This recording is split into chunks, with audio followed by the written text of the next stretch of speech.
بسم اللہ الرحمن الرحیم۔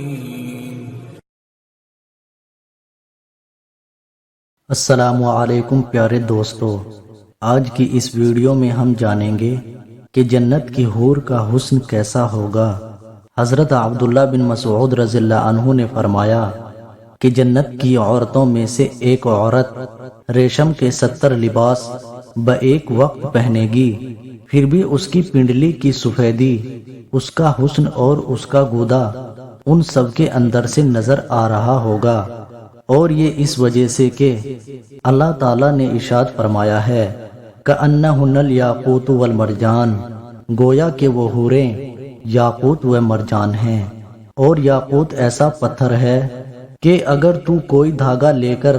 اس کے سوراخ سے کھینچے تو اس دھاگے کو تو اس پتھر کے اندر سے دیکھ سکتا ہے۔ حضرت ابو ہریرہ رضی اللہ عنہ فرماتے ہیں مجھے اس ذات کی قسم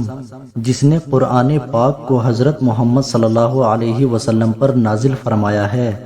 جنت میں رہنے والے مرد و عورت، حور و غلمان کے حسن و جمال میں اس طرح سے اضافہ ہوتا رہے گا جس طرح سے ان کا دنیا میں آخر عمر میں بدصورتی اور بڑھاپے میں اضافہ ہوتا رہتا ہے۔ پیارے دوستو، ایسی ہی مزید ویڈیو کے لیے ہمارے اس چینل کو سبسکرائب کریں۔ شکریہ۔